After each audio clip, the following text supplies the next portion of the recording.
Next ఇక్కడ చూడండి, Maoist అగ్రనేత నరహరి లొంగుబాటు. ఇక దేశంలో మిగిలింది 47 మంది మావోయిస్టులే అట.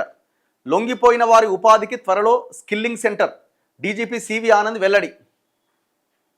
సో నిన్న ఇంకొక మావోయిస్టు అగ్రనేత లొంగిపోయినట. మావోయిస్టు అగ్రనేతలు నరహరి, దానమ్మ దంపతులు, ఇద్దరు భార్యాభర్తలు. చెక్కులు అందిస్తున్న డీజీపీ సివి ఆనంద్, చిత్రంలో SIB IG Karthikeya, intelligence chief Vijay Kumar, శాంతి భద్రతల విభాగం DG Mahesh Bhagwat, SIB OSD Dayanand Reddy. So ఇక మొత్తం దేశం అంతా 47 మందే ఉన్నారట మావోయిస్టులు. మొత్తం అంతా లొంగిపోయారట, కొంతమంది ఎన్కౌంటర్లో చనిపోయారట. నిన్న మావోయిస్టు అగ్రనాయకుడు నరహరి లొంగిపోయిండు. మావోయిస్టు పార్టీ కేంద్ర కమిటీ సభ్యుడు, central committee member, Bihar Jharkhand special area committee కార్యదర్శి పసునూరి నరహరి అలియాస్ విశ్వనాథ్. ఆయన వయసు 64 సంవత్సరాలు. జనజీవన స్రవంతిలో కలిసినట్లు డీజీపీ సివి ఆనంద్ ప్రకటించారు. నరహరితో పాటు ఆయన భార్య, రాష్ట్ర కమిటీ సభ్యురాలు మేదర దానమ్మ ఎలియాస్ జోబా ఎలియాస్ పూనం, ఆమె కూడా అజ్ఞాతం వీడినట్లు వెల్లడించారు. వీరిద్దరి లొంగుబాటుతో మావోయిస్టు పార్టీకి మిగిలి ఉన్న ఏకైక తూర్పు ప్రాంతీయ బ్యూరో పతనం అంచుకు చేరుకున్నది. నరహరిపై ఉన్న 25 లక్షల రివార్డును, దానమ్మ పేరిట ఉన్న 20 లక్షల రివార్డులను చెక్కు రూపంలో అందజేశాం.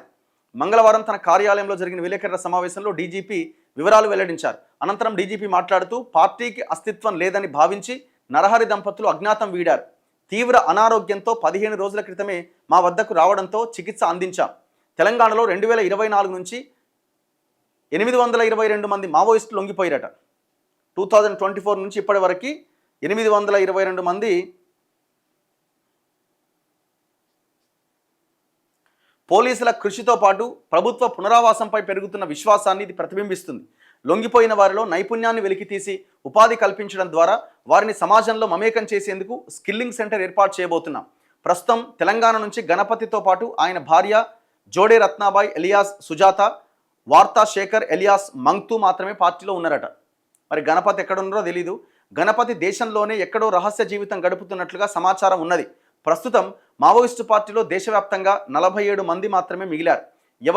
ఎవరు లొంగిపోయినా పునరావాసం కల్పిస్తామని హామీ ఇచ్చారు. ఎవరు మరి నరహరి ఎవరు అంటే, హన్మకొండ జిల్లా కాజీపేట్ మండలం సోమిడికి చెందిన నరహరి వరంగల్ ఎల్బీ కాలేజీలో డిగ్రీ ఫస్ట్ ఇయర్ చదువుతుండగానే ఆర్ఎస్యు కార్యకలాపాలకు ఆకర్షితుడైండు. 1982లో అప్పటి పీపుల్స్ వార్ ఏపీ రాష్ట్ర కార్యదర్శి పులి అంజయ్య ప్రేరణతో పార్టీలో చేరిండు. తొలుత సుక్మా జిల్లా కుంటదలంలో చేరిన నరహరి 1986-88 మధ్య హైదరాబాద్ సిటీ ఆర్గనైజర్గా, బెంగళూరులో డెన్ కీపర్గా, 90-97 మధ్యకాలంలో దండకారణ్యంలో దక్షిణ బస్తర్ సాంకేతిక విభాగంలో పనిచేసిండు. 2000-2004 సంవత్సరం మధ్య కేంద్ర సాంకేతిక కమిటీ ఇన్ఛార్జిగా వ్యవహరించిండు. ఈ క్రమంలో తుపాకులు, మోర్టార్లు, రాకెట్లు, గ్రనేడ్లు, బూబీ ట్రాప్ అంటే ఉచ్చుల తయారీలో నైపుణ్యం సంపాదించిందట. ఆయుధాల ఉత్పత్తి, మరమ్మతుల పైన పార్టీ క్యాడర్కు శిక్షణ ఇచ్చేదట. 2006 నుంచి టీజేసాక్ కార్యకలాపాలని పర్యవేక్షిస్తూ, బీజేసాక్ అంటే ఇదేదో ఉంది కదా జార్ఖండ్ ఈ ఏరియా, 2017లో కేంద్ర కమిటీకి ఎంపికైందట. ప్రస్తుతం బీజేసాక్ కార్యదర్శిగా పనిచేస్తూ అజ్ఞాతం వీడిండు. ప్రస్తుతం మిగిలి ఉన్న పార్టీ పోలిట్ బ్యూరో సభ్యుడు మిసిర్ బెస్రా అనుమతితోనే అజ్ఞాతం వీడాం. లొంగుబాట్లకు తెలంగాణ ప్రభుత్వ విధానం అనుకూలంగా ఉంది. గణపతి, మిసిర్ బెస్రాలు ఇక్కడికి వచ్చి జనజీవన స్రవంతిలో కలవాలి అని నరహరి ఈ సందర్భంగా విన్నవించిందట. ఇట్లా ఆ Maoist top commander, central committee member Narahari నిన్న లొంగిపోయిండు, ఆయన భార్యతో సహా.